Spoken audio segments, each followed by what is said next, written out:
एक ओंकार सतनाम कर्ता पुरख निरपौ निर्वैर अकाल मूरत अजूनी सैभंग गुरप्रसाद जप आद सच जुगाद सच है भी सच नानक होसी भी सच।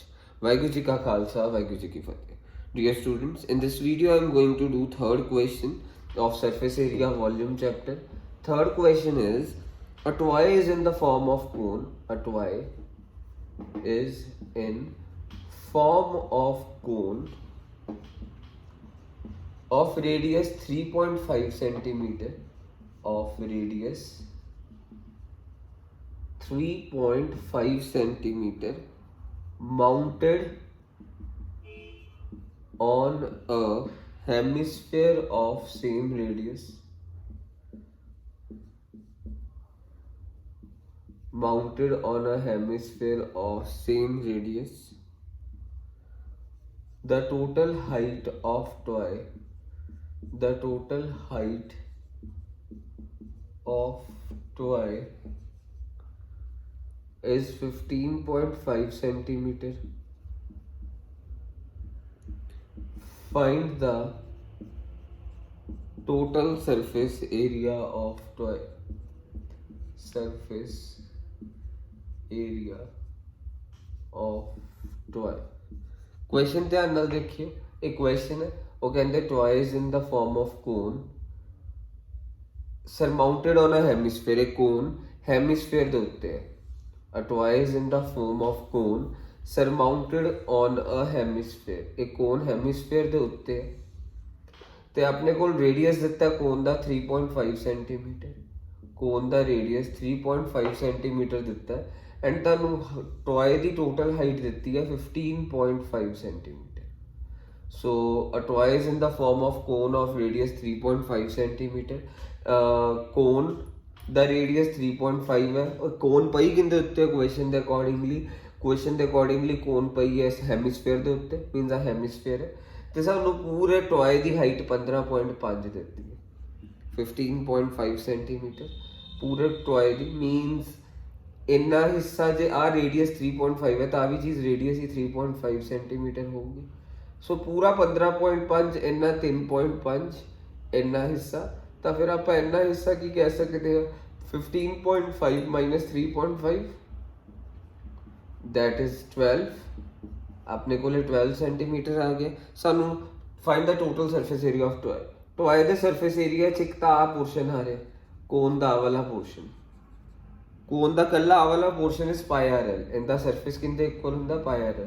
ਸੋ ਸਾਡੇ ਕੋਲ ਆਇਆ ਕੀ ਹੈ ਹਲੇ, ਵੈਸੇ ਪੂਰੀ ਹਾਈਟ ਦਿੱਤੀ ਹੈ 15.5, ਇੰਨਾ ਹਿੱਸਾ 3.5 ਤਾਂ ਇੰਨਾ ਹਿੱਸਾ 12 ਹੋ ਗਿਆ ਤੇ ਕੋਨ ਦਾ ਇੰਨਾ ਪੋਰਸ਼ਨ ਆ ਵਾਲਾ ਪੋਰਸ਼ਨ ਸਰਫੇਸ ਏਰੀਆ 'ਚ ਆ ਕੀ ਰਿਹਾ ਕੋਨ ਦਾ ਇੰਨਾ ਪੋਰਸ਼ਨ ਐਂਡ ਇਸ ਹੈਮਿਸਫੇਅਰ ਦਾ ਆ ਹੈਮਿਸਫੇਅਰ ਦਾ ਆ ਵਾਲਾ ਪੋਰਸ਼ਨ। ਕੋਨ ਦਾ ਇੰਨਾ portion is equal to what πr_l। Cone ਦਾ ਇੰਨਾ portion is equal to πr_l plus hemisphere ਦਾ ਇੰਨਾ ਪੋਰਸ਼ਨ ਇਜ਼ 2πr²। ਹੈਮਿਸਫੇਅਰ ਦਾ ਆ ਵਾਲਾ ਪੋਰਸ਼ਨ 2πr² ਦੇ ਇਕੁਅਲ ਹੁੰਦਾ। ਹੈਮਿਸਫੇਅਰ ਮੀਨਸ ਅੱਧੀ ਬॉल। ਅੱਛਾ ਸਾਡੇ ਕੋਲ ਪਾਈ 22/7 ਲੈਣਾ, ਰੇਡੀਅਸ 3.5 ਹੈ, ਸਲਾਂਟ ਹਾਈਟ ਆ ਚੀਜ਼ ਸਲਾਂਟ ਹਾਈਟ ਹੁੰਦੀ ਹੈ ਆ ਵਾਲੀ ਚੀਜ਼, ਆ ਸਾਡੇ ਕੋਲ ਹੈ ਨਹੀਂ। ਸੋ ਸਾਨੂੰ ਕੱਢਣੀ ਪਾਏਗੀ ਪਾਇਥਾਗੋਰਸ ਥਿਓਰਮ ਦੇ ਨਾਲ, ਅਸੀਂ ਉਹਨੇ ਕੱਢ ਲਵਾਂਗੇ ਤੇ 2πr ਪਾਈ ਦੀ ਵੈਲਿਊ 22/7 ਰੇਡੀਅਸ 3.5 ਦਾ ਸਕੁਅਰ। ਹੁਣ ਅਸੀਂ ਸਲਾਂਟ ਹਾਈਟ ਵੀ ਕੱਢ ਲੈਂਦੇ ਆ ਸਾਡੇ ਕੋਲ 12 ਹੈ ਨਾਰਮਲ ਹਾਈਟ, ਆ 3.5 ਰੇਡੀਅਸ। ਸੋ ਪਾਇਥਾਗੋਰਸ ਥਿਓਰਮ ਲਗਾ ਦਾਂਗੇ l² is equal to h² plus r²। आ रेडियस का स्केयर आह चीज़, आ हाइट का स्केयर आ वाली चीज़, l² आ स्लांट हाइट का square. So l² is equal to h² 12 का स्केयर प्लस रेडियस 3.5 का square. So l² is equal to 144 plus 12.25। So l² is equal to 156.25। So square उत्थे जाके स्केयर रूट बन जाएगा 156.25। L इज इक्वल टू कहता root 156.25 का रूट होंगे मेरे बच्चों 12.5 सेंटीमीटर है, 12.5 सेंटीमीटर आ गया। सो 12.5 सेंटीमीटर आ गई स्लांट हाइट, L आ गई, इतने L की वैल्यू फिल कर देवांगे। सो 22/7 इंटू 3.5 इंटू स्लांट हाइट असी 12.5 कड्ढी है। सो इक्वेशन खत्म हो गया। That's it. सो उन्होंने क्वेश्चन ਨੂੰ ਖਤਮ ਕਰ ਲੈਣਾ, ਇਹਦੀ ਕੈਲਕੂਲੇਸ਼ਨਸ ਕਰਕੇ ਕੈਲਕੂਲੇਸ਼ਨਸ ਖੁਦ ਕਰ ਲੈਣਾ, ਇਕੁਏਸ਼ਨ ਖਤਮ ਹੋ ਗਿਆ। ਹੁਣ ਨੈਕਸਟ ਕੁਐਸਚਨ ਮੈਂ ਲਿਖਣ ਵਾਲਾ ਫੋਰਥ ਕੁਐਸਚਨ, ਧਿਆਨ ਨਾਲ ਦੇਖਣਾ। ਫੋਰਥ ਕੁਐਸਚਨ ਧਿਆਨ ਨਾਲ ਦੇਖਿਓ ਬੱਚੋ।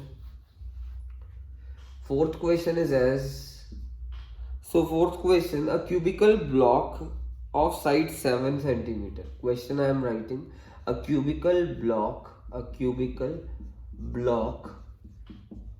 of side 7 centimeter is surmounted by a hemisphere, is surmounted by a hemisphere. What is the greatest diameter the hemisphere can have?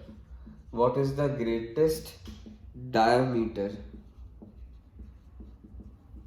the hemisphere can have? The hemisphere can have. Find the surface area of solid. Find the surface area of solid. एक fourth question है, surface area of solid. So in this question there is one cubical block is there, जिस cubical block दी side 7 centimeter देती है। There is one cubical block whose side is 7 centimeter, 7 centimeter cubical block the side 7 centimeter ਦਿੱਤੀ ਹੈ and ਇਹਦੇ ਉੱਪਰ ਅਸੀਂ hemisphere ਰੱਖਿਆ, ਇਹਦੇ ਉੱਤੇ ਅਸੀਂ ਹੈਮੀਸਫੇਅਰ ਰੱਖਿਆ, ਇਹ ਹੈਮੀਸਫੇਅਰ ਹੈ। ਸੋ ਆਪਾਂ ਨੂੰ ਸਰਫੇਸ ਏਰੀਆ ਆਫ ਸੋਲਿਡ ਕਰਨਾ, ਇਸ ਪੂਰੀ ਫਿਗਰ ਦਾ ਸਰਫੇਸ ਏਰੀਆ ਕਰਨਾ। ਉਹ ਕਿਵੇਂ ਨਿਕਲੇਗਾ ਧਿਆਨ ਨਾਲ ਦੇਖਣਾ। ਸੋ ਆਪਣੇ ਕੋਲ ਇਹ ਫਿਗਰ ਹੈ, ਕਿਊਬ ਹੈ, ਇਹਦੇ ਉੱਤੇ ਹੈਮੀਸਫੇਅਰ ਪਿਆ, ਅੱਧੀ ਬਾਲ ਪਈ। ਉਹ ਕਹਿੰਦੇ ਕਿ ਇਸ ਹੈਮੀਸਫੇਅਰ ਜੇ ਸਭ ਤੋਂ ਵੱਡਾ ਹੈਮੀਸਫੇਅਰ ਪਿਆ ਤਾਂ ਉਹਦਾ ਮੈਕਸਿਮਮ ਡਾਇਆਮੀਟਰ ਕਿੰਨਾ ਹੋ ਸਕਦਾ। It's very easy. ਆ ਸਾਈਡ 7 ਹੈ, ਮੀਨਸ ਡਾਇਆਮੀਟਰ ਆਪਣਾ ਮੈਕਸਿਮਮ 7 ਹੀ ਹੋ ਸਕਦਾ ਹੈ। ਉਹਨਾਂ ਨੇ ਪੁੱਛਿਆ ਕਿ ਮੈਕਸਿਮਮ ਡਾਇਆਮੀਟਰ ਕੀ ਹੋ ਸਕਦਾ। ਜੇ ਅਸੀਂ ਉੱਪਰ ਅੱਧੀ ਬਾਲ ਰੱਖਦੇ ਹਾਂ ਤਾਂ ਅੱਧੀ ਬਾਲ ਮੀਨਸ ਪੂਰਾ ਸਰਫੇਸ ਜੇ ਕਵਰ ਕਰ ਰਹੀ ਹੈ ਉੱਪਰ ਵਾਲਾ ਸਕੇਅਰ ਦਾ, ਤਾਂ ਮੀਨਸ ਉਹਦਾ ਡਾਇਆਮੀਟਰ ਮੈਕਸ 7 ਸੈਂਟੀਮੀਟਰ ਹੋ ਸਕਦਾ। चलो ये तो पहला पार्ट हो गया। What is the greatest diameter the hemisphere can have? It's equal to 7 centimetre. Find the surface area of solid. हुण सरफेस एरिया ऑफ सॉलिड करना, ध्यान नाल देखना। सरफेस एरिया ऑफ सॉलिड्स की होगा, पहला तो क्यूब का टोटल सरफेस एरिया की होंदा 6 साइड्स के 6 सरफेस एरिया ऑफ सॉलिड करना। सरफेस एरिया ऑफ सॉलिड एक इनका इक्वल होएगा 6 इंटू साइड स्केयर। ਹੁਣ ਆ ਵੀ ਸਰਫੇਸ ਦਾ ਹੀ ਹਿੱਸਾ ਬਣ ਗਿਆ, ਆ ਚੀਜ਼ ਸਰਫੇਸ ਦਾ ਹੀ ਹਿੱਸਾ ਬਣ ਗਈ। ਇਹ ਹੈਮੀਸਫੀਅਰ ਹੈ, ਇਹ ਸਰਫੇਸ ਦਾ ਹਿੱਸਾ ਬਣ ਗਿਆ, ਜੋ ਕਿ ਹੈਮੀਸਫੀਅਰ ਹਰ ਸਰਫੇਸ ਦਾ ਹਿੱਸਾ ਬਣ ਗਿਆ। ਤੇ ਹੈਮੀਸਫੀਅਰ ਦਾ ਹੁੰਦਾ ਕੀ ਹੈ? ਸੋ ਸਰਫੇਸ ਏਰੀਆ ਆਫ ਸੋਲਿਡ ਪਹਿਲਾਂ ਕਿਊਬ ਦਾ 6 ਇੰਟੂ ਸਾਈਡ ਸਕੇਅਰ ਪੂਰੀ ਕਿਊਬ ਦਾ, ਫਿਰ ਆ ਵੀ ਸਰਫੇਸ ਦਾ ਹਿੱਸਾ ਬਣ ਚੁੱਕਾ ਸਰਫੇਸ ਹੈਮੀਸਫੀਅਰ ਦਾ ਏਰੀਆ 2 ਪਾਈ ਆਰ ਸਕੇਅਰ ਹੁੰਦਾ। ਹੁਣ ਆਹ ਚੀਜ਼ ਸਾਡਾ ਸਰਫੇਸ ਨਹੀਂ ਰਹੀ ਹੈ, ਇਹ ਸਰਫੇਸ ਥੋੜਾ ਰਹੀ ਹੈ ਤਾਂ ਅਸੀਂ ਇੱਥੇ ਰੱਖ ਦਿੱਤਾ, ਮੀਨਸ ਇਹ ਕਿਊਬ ਦਾ ਸਰਫੇਸ ਨਹੀਂ ਹੈ ਸਰਕਲ, ਇਸ ਲਈ ਮਾਈਨਸ ਪਾਈ ਆਰ ਸਕੇਅਰ, ਕਿਉਂਕਿ ਆ ਸਰਕਲ ਕਿਊਬ ਦਾ ਹੁਣ ਸਰਫੇਸ ਆ ਫਿਗਰ ਦਾ ਸਰਫੇਸ ਨਹੀਂ ਰਿਹਾ। ਫਿਗਰ ਦਾ ਸਰਫੇਸ ਕੀ ਹੋ ਗਿਆ? ਆ ਪੂਰਾ ਸਾਰਾ ਪੋਰਸ਼ਨ, ਆਹ ਚੀਜ਼ ਕੱਲਾ ਇੰਨਾ ਪੋਰਸ਼ਨ ਸਰਫੇਸ ਆ, ਆਹ ਵਾਲਾ ਪੋਰਸ਼ਨ, ਆਹ ਵਾਲਾ ਪੋਰਸ਼ਨ, ਆਹ ਵਾਲਾ, ਪਰ ਆਹ ਚੀਜ਼ ਸਰਫੇਸ ਨਹੀਂ ਰਹੀ। ਐਂਡ ਇਸੇ ਲਈ ਅਸੀਂ ਕਿਊਬ ਦਾ ਸਰਫੇਸ ਏਰੀਆ ਪਲੱਸ ਹੈਮੀਸਫੀਅਰ ਦਾ surface area minus area of circle, circle ਦਾ ਏਰੀਆ ਇਸ ਲਈ ਮਾਈਨਸ ਕਰਿਆ ਕਿਉਂਕਿ ਆਹ ਵਾਲਾ ਪੋਰਸ਼ਨ ਸਾਡਾ ਹੁਣ ਸਰਫੇਸ ਨਹੀਂ ਰਿਹਾ, ਆਹ ਵਾਲਾ ਸਰਕਲ।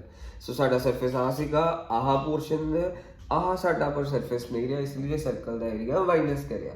ਸੋ ਸਾਡੇ ਕੋਲ 6 ਇੰਟੂ ਸਾਈਡ ਸਕੇਅਰ, ਸਾਈਡ ਦੀ ਵੈਲਿਊ ਹੈ 7 ਪਲੱਸ 2 ਇੰਟੂ ਪਾਈ ਦੀ ਵੈਲਿਊ 22। ਹੁਣ ਇਹਨੂੰ ਕੈਲਕੂਲੇਸ਼ਨ ਈਜ਼ੀ ਕਰਨ ਲਈ ਨਾ ਇਹਨੂੰ ਇੱਦਾਂ ਕਰ ਸਕਦੇ ਹੋ 6 ਇੰਟੂ ਸਾਈਡ ਸਕੇਅਰ। ਹੁਣ ਮੇਰੀ ਗੱਲ ਧਿਆਨ ਨਾਲ ਸੁਣਨਾ, plus 2 pi r square minus pi r square is what? ਕੱਲਾ pi r square, 2 pi r square ਚੋਂ ਪਾਈ ਆਰ ਸਕੇਅਰ ਮਾਈਨਸ ਕਰਦੇ 6 ਇੰਟੂ ਸਾਈਡ ਸਕੇਅਰ 7 ਦਾ ਸਕੇਅਰ ਪਲੱਸ ਪਾਈ ਦੀ ਵੈਲਿਊ 22/7 ਰੇਡੀਅਸ 7 ਦਾ ਹਾਫ ਦਾ ਸਕੇਅਰ। क्वेश्चन खत्म, that's it.